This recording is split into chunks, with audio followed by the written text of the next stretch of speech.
इबादत से रोकने के लिए शैतान की 7 चालें जिनके जरिए से शैतान बंदों को अपने जाल में फंसा लेता है, उनसे बचने के 7 तरीके बयान कर रहा हूँ। अल्हम्दुलिल्लाह रब्बिल आलमीन वस्सलातु वस्सलामु अला सय्यिदिल मुरसलीन अम्मा बाद अऊज़ु बिल्लाहि मिनश शैतानिर रजीम बिस्मिल्लाहिर रहमानिर रहीम। अल्हम्दुलिल्लाह रब्बिल आलमीन। अल्लाह का बड़ा एहसान है कि उसने हमें हुज़ूर सल्लल्लाहु अलैहि वसल्लम की उम्मत में पैदा फरमाया। याद रखिए, शैतान बंदे पर 7 तरीके से हमला करता है। चंद तरीके आज मैं पेश करता हूँ। तो जब भी हम कोई नेक अमल करने लग जाए, इबादत करने के लिए जाने लगे, तो वो इबादत से रोकता है। हमारे पास क्या जवाब है कि जाहिर बात है, जब तक हम उसे जवाब नहीं देंगे वो खामोश नहीं होगा।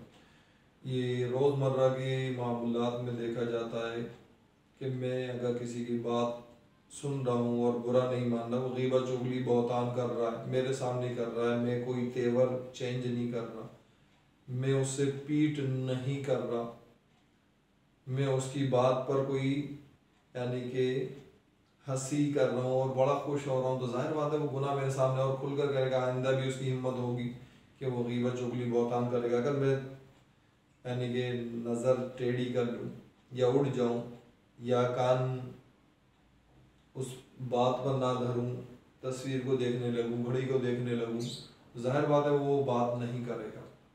इसी तरह शैतान भी जब हम पे हमला करता है तो हमें उन इबादत से जब रोकता है तो हमें क्या काम करना चाहिए। जाहिर बात है हम उसका जवाब देंगे तो जाहिर बात है वो बात आएगा, तो उसको हमें अपने आप को बनाना चाहिए और शैतान को बताना चाहिए अपने ज़रिए से कि मुझे इबादत की शदीद ज़रूरत है। क्यों? इस फ़ानी दुनिया में रहते हुए ही मैं बाकी रहने वाली आखिरत का काम कर सकता हूँ, यानी कि वहाँ के लिए अमल कर सकता हूँ।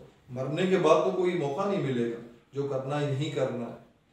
तो शैतान से ये बंदा बार बार कहेगा तो इंशाअल्लाह शैतान दूर हो जाएगा। अब जब देखता है कि ये बंदा इबादत करने चला गया तो अब टालने को कहता है। पहले तो इबादत से रोक रहा था, अब ये चल दिया इबादत करने के लिए, अब टालने को कहता है। तो कोई भी कहेगा अभी थोड़ी देर बाद कर लेना, अभी मेहमान आए हुए हैं, अभी ख़ास दोस्त आए हुए हैं, नमाज कोई जमात से छोड़ दो, पढ़ना तो है पढ़ लेना। ये शैतान बार बार इंसान को, अभी इम्तहानों का दिन चल रहा है, तो इस वक्त और ज़्यादा ज़रूरत है कि अल्लाह ताला की नुसरत फ़तह हमारे को हासिल हो और हमारा जहन अच्छा चले और जो याद किया है वो याद रहे। लेकिन शैतान टालने को कहता है। तो आप उसको कहें कि मौत मेरे कब्ज़े में नहीं है, आज का काम कल पर डालूंगा, तो जो कल काम होगा वो कब करूँगा, क्योंकि हर दिन एक नया काम होता है, हर दिन एक नया काम होता है। हमें उसकी बहकावे में नहीं आना चाहिए। हम यूट्यूब पे थे, हम फेसबुक पे काम करने कुछ चले थे, पता चला कुछ और देखने लगे, फिर वो देखते देखते दूसरा, फिर तीसरा, चौथा, पता चला असल काम किया ही नहीं।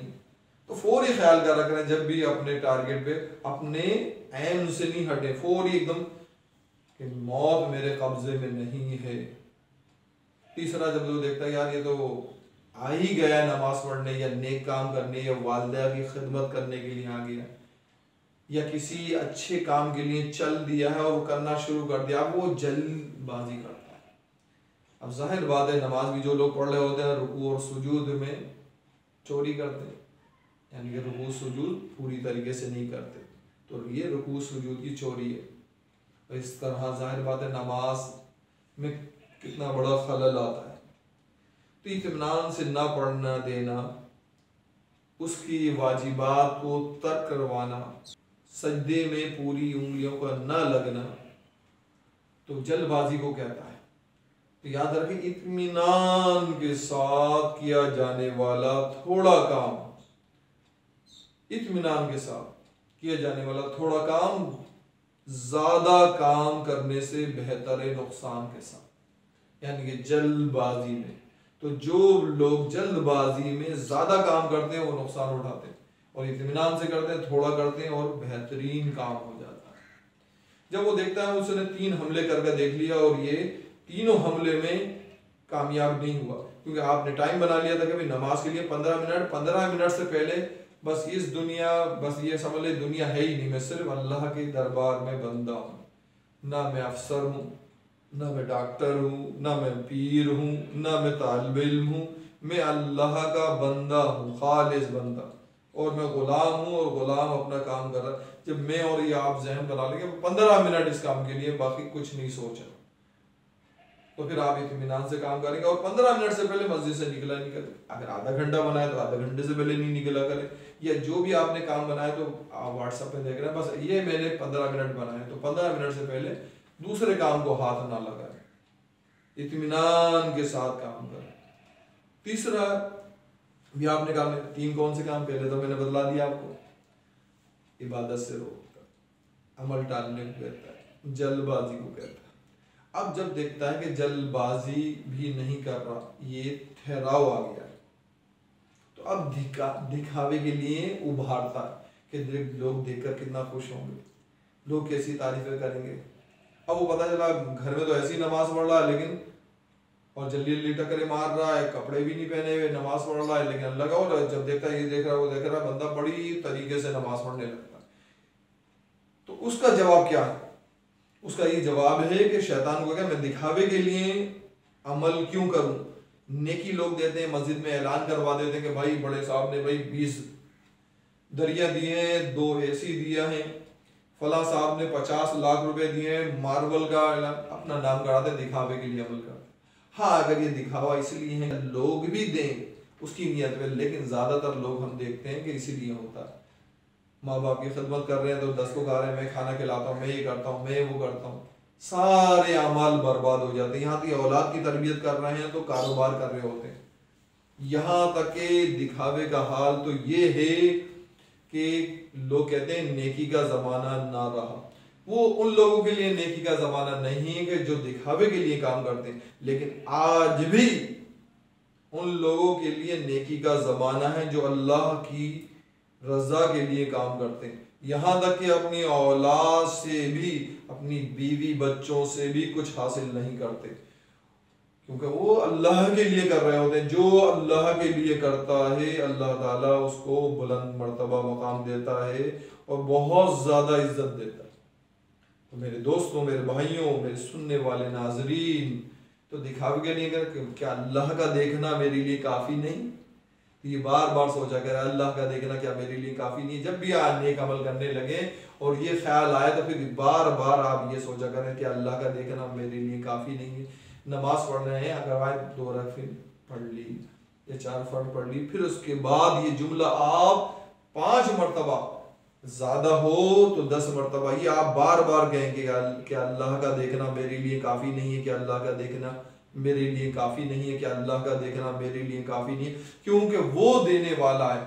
अगर हम दुनिया से मांगेंगे, दुनिया तो हमारी वही ज़ाहिर बात है वहाँ नेकी ख़त्म हो जाएगी और सारी बर्बाद हो जाएगी, और अल्लाह से मांगेंगे तो अल्लाह ताला जब देगा तो जाहिर बात है कि अपनी शान के मुताबिक देगा। इसीलिए उसकी तरफ हमारा फोकस रहना चाहिए, वही फोकस रहना चाहिए। वो फोकस बंद उसी सूरत में बन सकता है कि जब हम इस जुमले को बार बार दोहराएंगे, बार बार दोहराएंगे, यानी कि हर नमाज में, हर दिन में तकरीबन 50 या 100 बार दोहराएंगे कि अल्लाह का देखना मेरे लिए काफ़ी नहीं है, तो बंदा फिर तवज्जो होगी, अल्लाह ताला मुझे देख रहा है, अल्लाह मुझे देख रहा है। आखिरी बात, खुद पसंदी में मुब्तला कर देता है। खुद पसंदी भी, यार तू बड़ी चीज़ हो गया यार, देख कोई इबादत नहीं करता, तू तहज्जुद भी पढ़ रहा है, फजर भी पढ़ रहा है, वालिदैन की खिदमत भी कर रहा है, यार तू आलिम भी बन गया, तू हाफिज भी बन गया, तू कारी भी बन गया, तू फला बन गया। तो ये भी उसकी एक चाल होती है कि तकब्बुर में मुब्तला कर देता है। तकब्बुर में मुब्तला करने के बाद बड़े बड़े लोग बर्बाद हो गए। जब वो तब आप या मैं या वो बंदा तकब्बुर करता है, उस दिन से उसकी तरक्की, उरूज, बुलंदी वहीं स्टॉप हो जाती, वहीं थम जाती है। बड़ी बड़ी ताकतें सब बर्बाद हो जाती हैं। इस पे बंदे को ये कहना चाहिए कि अल्लाह ताला का फजल व करम है यह है मेरे मालिक, मेरे रहीम करीम का। या कदीर इन्नल्लाह अला कुल्लि शैइन कदीर, ऐसा कदीर है जिसकी कुदरत की इंतहा नहीं, ऐसा हकीम है जिसकी हिकमत की इंतहा नहीं, ऐसा अजीम है जिसकी अजमत की इंतहा नहीं। तो ये बंदे को बार बार अपने रब के मुतालिक सोचना चाहिए। आज साइंस आसमान की बुलंदियों पर हो गई, उसने एक बाल भी ऐसा नहीं बना सका। पूरी पाठ तो बड़ी बात है कि अल्लाह का फजल व करम है कि उसने मुझे चुन लिया और अपने करम से मुझे इस काम की तौफीक बख्शी, हालांकि मैं उसकी नाफरमानी भी करता हूँ। तो ये बार बार सोचे, हालांकि मैं उसकी नाफरमानी भी करता हूँ, लेकिन फिर भी वो मुझे नवाज रहा है और इस काम की करने की तौफीक दी। और ये तौफीक मांगी, अल्लाह ये अमल मेरा बाकी रहे, क्योंकि अगर अमल बर्बाद हो गया तो जाहिर बात है, अगर कश्ती में बंदा जा रहा है, ज़्यादा राह ले जा रहा है, कश्ती में उसने सुराख कर दिया, सुराख होने की वजह से जाहिर बात है पानी अंदर आ गया, तो अगर तकब्बुर अंदर दाखिल हो गया तो समझ लें कश्ती भी जाएगा, सामान भी जाएगा, गर्क हो जाएगा, तो बंदा बर्बाद हो जाएगा। अपने आप को और अपने घर वालों को भी, अपने बीवी बच्चों को भी इस बात की तलकीन दें, इस बात का अमल सिखाएं। हम ये होता है कि हम कहते हैं हम कैसे बताएं, अपनी ज़बानों में बताना चाहिए। आप ये ना सोचे नहीं कर सकते, आप ये सोचा करें मैं इस पैगाम को कैसे आगे पहुंचा सकता हूं। अगर आपने और मैंने ये काम अपनी जिम्मेदारी ले ली कि जो कुछ मुझे आता है मैं अपने आने वाले को, अपने चाहने वाले को उसको बताऊंगा, वो भाई हो, बहन हो, बेटा हो, बेटी हो, बीवी हो, इस पैगाम को आगे पहुंचाऊंगा। दीन के बहुत से काम हो जाए कि हर जगह पीर साहब नहीं आ सकते हैं, हर जगह इमाम साहब नहीं आ सकते, हर जगह हर बंदा नहीं आ सकता। तो आप लोगों की भी जिम्मेदारी है, इस जिम्मेदारी को फरामोश ना करें। अल्लाह ने जो ताकत आपको दी है वो आम बंदों को नहीं दी।